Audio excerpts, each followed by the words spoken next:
Secret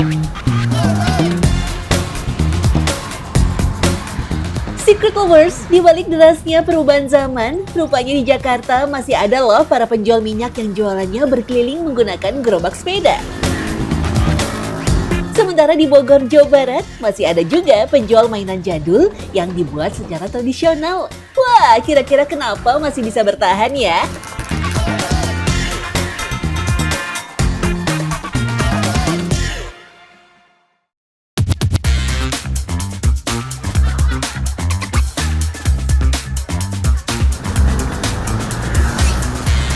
Mungkin banyak yang nggak tahu kalau di daerah Matraman, Jakarta Timur, kita masih bisa bertemu penjual minyak goreng keliling menggunakan gerobak sepedanya.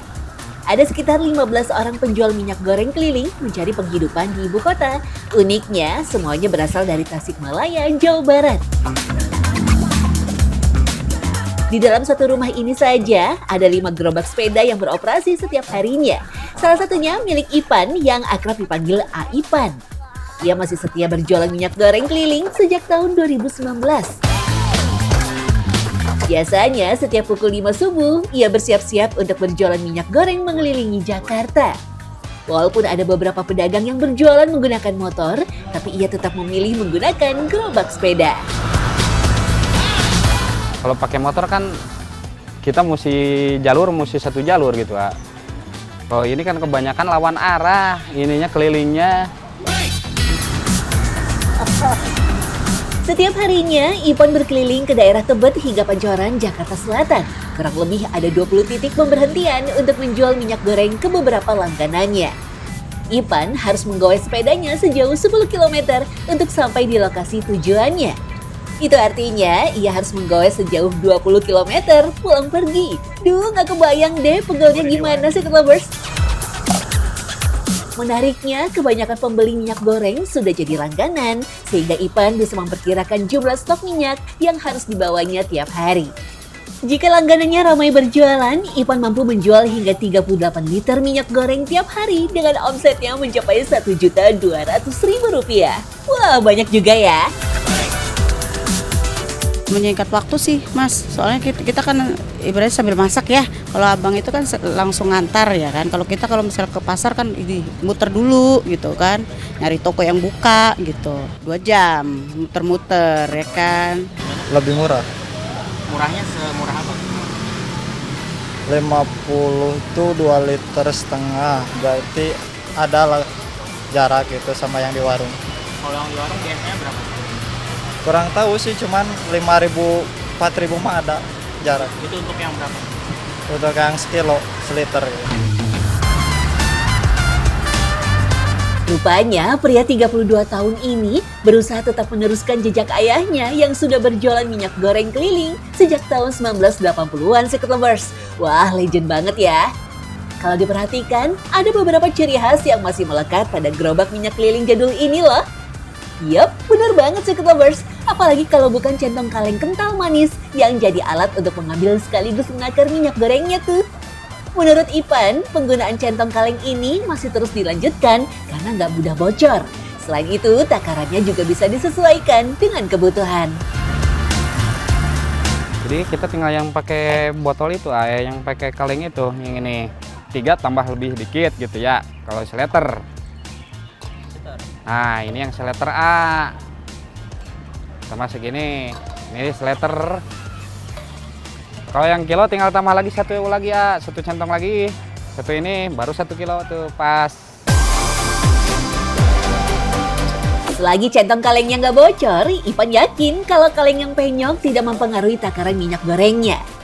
Oh iya, sebenarnya ada satu centong lagi yang digunakan, yaitu centong plat logam yang bentuknya seperti bola. Tapi khusus yang satu ini nggak ada takarannya, Secret Lovers. Jadi fungsinya hanya untuk mempercepat pengambilan minyak goreng ke jerigen atau botol.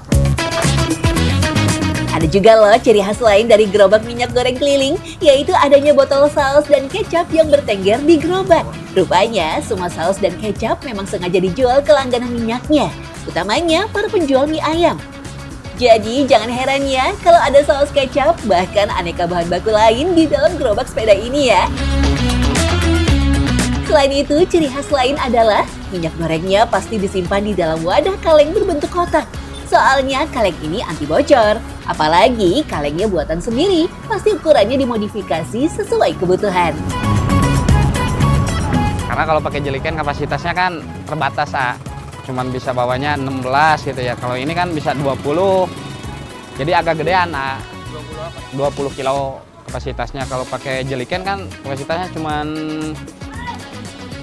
16, 17. Coba kalau pakai kaleng enaknya kita langsung tuang, nggak usah tuang-tuang lagi. Kalau pakai jeliken kan dituang-tuang lagi. Minyak goreng Ipan dapatkan dari agen milik Yuli di Manggarai, Jakarta Selatan. Ada sekitar 30 pedagang yang membeli minyak gorengnya di sini. Tak heran dalam sehari Yuli bisa menjual hampir 500 liter minyak goreng kepada para pedagang minyak keliling. Wah, banyak juga ya Secret Lovers. Seminggu 40 sampai 50 krat. Satu kratnya ada yang, kalau krat itu kan 12, kalau yang di kardus itu 24. Kalau tadi ada penjual minyak goreng keliling, yang ini penjual mainan jadul keliling. Panggilannya Abah Sandi. Berlokasi di Bogor, ia menjual aneka mainan tradisional seperti pesawat, payung, hingga kelatakan. Harganya murah meriah aja, cuma 5 hingga 10 ribuan. Kalau lagi ramai pembeli, Abah Sandi bisa mendapat uang sampai Rp200.000 dalam sehari. Tapi kalau lagi sepi, biasanya Rp50.000 aja sudah bagus Secret Lovers. Abah Sandi setiap hari berkeliling dari jam 7 pagi hingga 3 sore, berjalan kaki sejauh 6 km. Waktu yang dihabiskan untuk menempuh perjalanan pulang pergi bisa 3 jam tuh. Tapi kok masih kuat ya? Udah dari muda sampai sekarang. Tahun 60. Masih Soekarno dulu.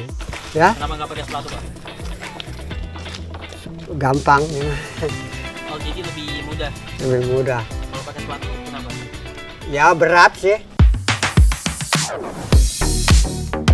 Hampir seluruh hidupnya dihabiskan untuk berjualan mainan tradisional. Jadi nggak heran kalau Abah Sandi paham betul cara memanggul dagangannya supaya mudah dibawa. Pada bagian bawah dagangan ada bongkahan bata putih yang direkatkan dengan tali rafia. Tujuannya sih supaya di bagian atas dan bawah dagangan jadi seimbang tuh. Selain itu, ada teknik khusus yang dilakukan saat memanggul dagangan agar pundak tidak sakit, yaitu dengan menempelkan dagangan sedekat mungkin dengan punggung. Dengan begitu, beban beratnya dapat ditopang dengan bantuan dari punggung Secret Lovers. Oh ya, saat memanggul dagangan tidak boleh berjalan terlalu cepat ya, soalnya bakal membuat dagangan terombang-ambing sehingga bisa mengganggu keseimbangan. Ya Kenapa kan, nggak kinciran kan. Kenapa tuh kinciran? Itu muter. Jadi anak-anak teh lihat, pengen beli. Memang sih, zaman sekarang ini anak-anak kurang suka mainan tradisional jadul. Makanya tak banyak penjual mainan jadul yang masih bertahan. Abah Sandi tetap bertahan lantaran meneruskan jejak sang ayah yang dulu juga pengrajin mainan tradisional. Dan hanya inilah keterampilan yang dikuasainya untuk bertahan hidup. Dalam seminggu, Abah Sandi meluangkan waktu 1 hari untuk membuat aneka mainan seorang diri. Dengan tangan tuanya, Abah Sandi mampu memproduksi hingga 50 mainan dalam sehari. Salah satu bagian penting dalam proses pembuatan mainan ini adalah penggunaan batang pohon kirai sejenis pohon sagu. Dibanding pohon lainnya, batang pohon kirai dinilai lebih mudah untuk diolah jadi aneka kerajinan. Perekat yang digunakan Abah Sandi pun bukan lem biasa, tapi menggunakan lem sagu. Jadi gak gampang. Di warung banyak sagu, tinggal naher pakai itu cuka, jadi nggak cepat lender. harus pakai cuka berarti. Iya. Kenapa harus pakai cuka? Supaya jangan lender lagi. Kalau nggak pakai cuka, semalam udah jadi lender lagi, jadi air lagi. Meski jumlahnya kian berkurang, baik penjual minyak keliling maupun penjual mainan keliling, keduanya berusaha tetap bertahan demi bertahan hidup di tengah kemajuan zaman yang begitu pesat.